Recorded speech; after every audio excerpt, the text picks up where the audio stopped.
Hey, so we're back with season 2 of Ragnarok, and quick reminder, this is just a kind of like my thoughts and kind of like a quick overview. I'm not going to go into particular details, but I do want to finish my thoughts that were from, they very much overlap with season 1. I'll try to keep it short, and here we go.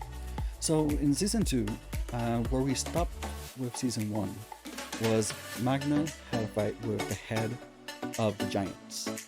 And the way that it ended was that while the head of the giants, he um, very much like a patriarch, he uh, had Magna in his hands.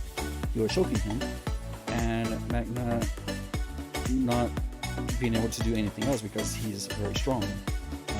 Magna summons lightning, and that makes the fight into a draw in essence. Now, as they have pointed out throughout several points of the season, uh, the Nordic gods and the giants, they cannot be killed by regular means, and that means that, let's say, like in Magnus' case, where he had a crash with a vehicle, like a heavy-duty vehicle, or like a gun or a knife, that type of thing. They don't really die. They'll heal themselves, but they won't die. The only way that they will die is if they're killed by what they consider like the ancient or the old weapons. Those are the only ones that are. That's like the only way in which they will die. Now, as you can imagine, the head of the giants, he didn't actually die. And all in all, what happened was Magna was able to escape with his life, and that left him feeling very vulnerable. And so now they're really out to get him. Um, we also throughout the season get this feeling. It's not just he has powers now. He's you know the, the hero of sort. Because impressive enough, he has actually uh, done some good without using his powers. He's you know he revealed the pollution that the giants and their human facade, the company that they own, they've been dumping waste and they've been contaminating the rivers and such.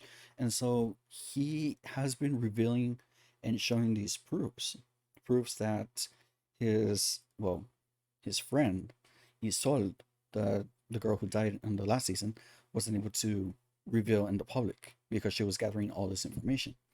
And so Magna has become quite a hero because before he was considered like very demented, like he was unstable and that needed, that he was violent and such. But now that everything is revealed and that, he's not just going against this family, right? The Jutuls. There's actually a reason for that. And Jutul is kind of like the name that the giants have um, are using as part of their identity. So from now on, when I say Jutul, that is either like the company or the family themselves. But in any rate, one of the things that happens in this season is that we now get the story about kind of like the origins, you could say, of Lauritz. Lauritz is Magnus' brother. Now, as I mentioned before, while Magna he's tall, he's strong, he's a big guy. Lauritz, he's actually shorter than him. I'm not going to say like he's like a, you know, that he's like a miniature or anything, but compared to him, he is shorter and he is much of a smaller frame. And what that means is that he feels out of place, and he even says so at one point that their father, before they have passed away, he remembers that he was also big, he was tall, just like Magna, but he himself has felt like the outsider, like he doesn't fit in. And so, what we start to see, or what we start to learn, is that the reason for this is because he's not part of the family. Actually, he is, but he's more like a half brother. And so if you're familiar with kind of like the Nordic tales or even with the Marvel version, because it is slightly parallel, you could say. Um, Years previously, when before they had moved away from Edda, their mother had been serving wine at the Jutul factory, and she was working under the head of the giants, who also leads the company at their home, and they apparently had an affair. It was just like a one night affair, and not just that, but the product of the affair was Loritz. We're not sure if the husband ever knew, because again, he died when they were still too young, but still, that's the reason. And so you can see where this is going, because if Loritz is half human, he's also half giant. Now you see where this is going to go on. Now he's trying to be part of his new family and trying to be recognized that, hey, you're my dad, we're father son, let's build a relationship. And of course, Magnus doesn't agree with this, because he says, well, hey, you're still that giant who wants to kill us. And so, yeah, it's not going to be possible. And so, as you can see, things start getting, they kind of escalate, in the sense that now that um, now that things are getting worse and worse in terms of the animosity between the two families, or it's more between Magna and the Jutus, but uh, it comes to a point where Magna is seriously concerned that the reason why the Jutul, or the head of the Jutul family, is getting close to Loritz is not in an earnest attempt to build a father-son relationship, but that they're wanting to kill Loritz in order to get to him, in a way. And so what happens is that, in a misunderstanding, um, Magna had followed Loritz when he got there. He even, had attempted to build his hammer.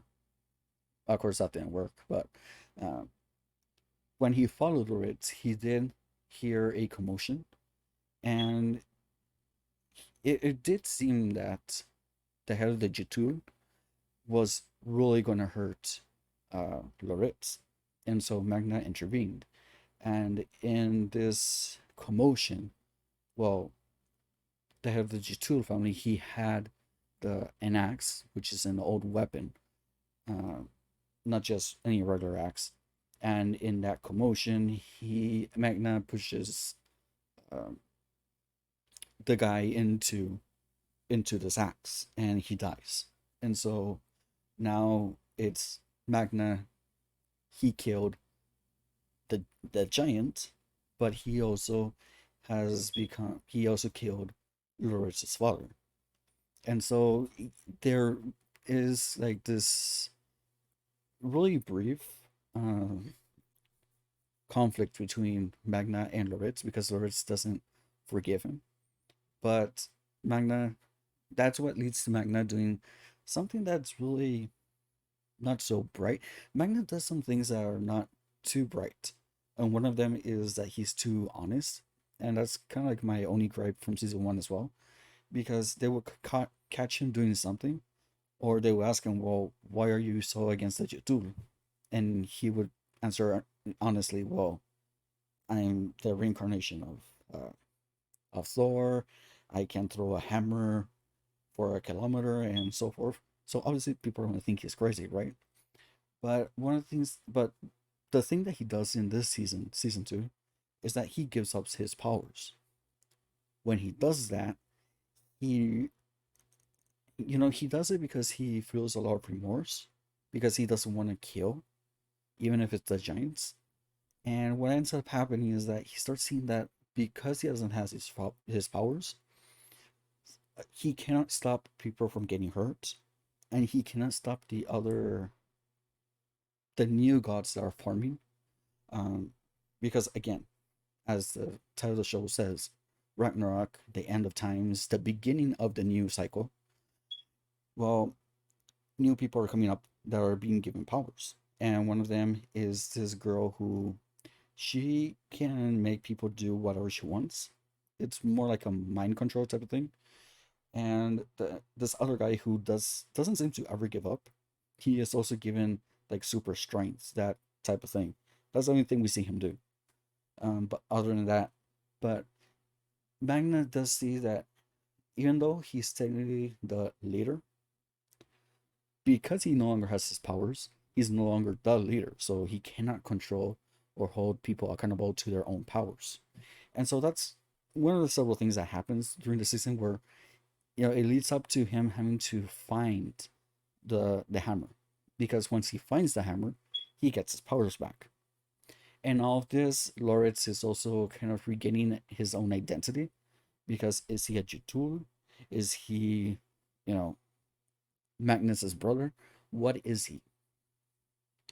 And he does there's kind of like a small thing that happens that I don't see is gonna it hasn't played out yet, but I can see as something that's gonna play a role in the next season, in which um one of the gods that appear is Odin. And so what happens is that the guy who is the reincarnation, you could say, of Odin, he is in a senior care facility, and when they do a blood test on him, Loritz kind of is around the area, and he knows that he is like an actual god. So he grabs the blood sample that they grabbed from him and injects them to himself, and that way he can become half giant, half god, kind of like a unique individual. Again, we don't see this actually play out as in what will he do now, but I'm guessing that's something we'll see on the next season. The season did end with a frame of Loritz. They do a close up on his face, and one eye has that kind of like amber colored glow that the giants have, but then the other eye is a more of a bluish glow, the type of glow that you see on Magnus's face when he is invoking lightning or when he gets really mad. So we'll see that play out later on, I guess, in the following season. Now, kind of what is left to say about the season as well is that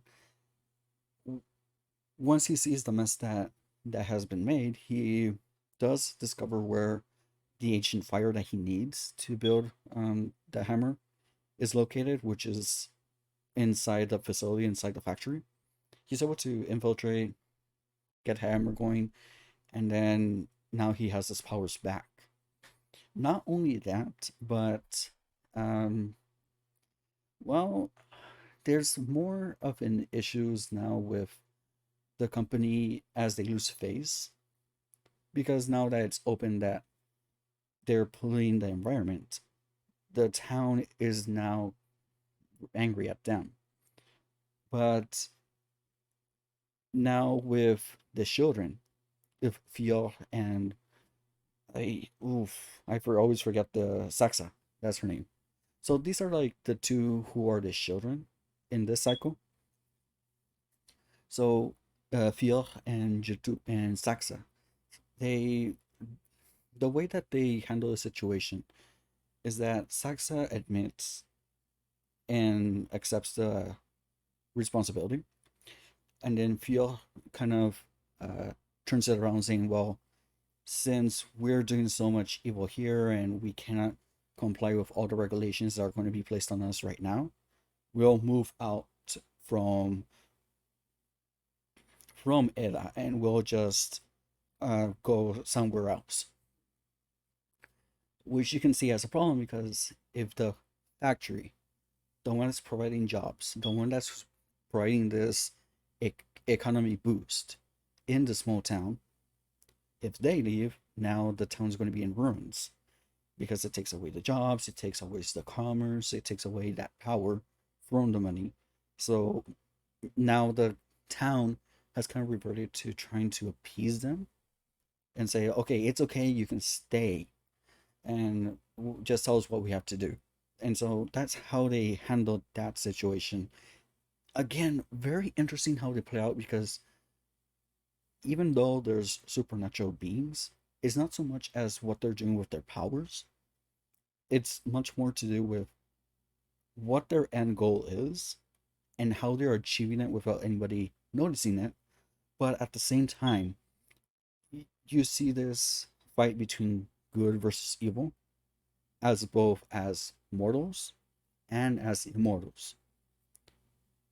That's quite interesting, and I'm really, I want to see where this is going to be headed and how this is going to end.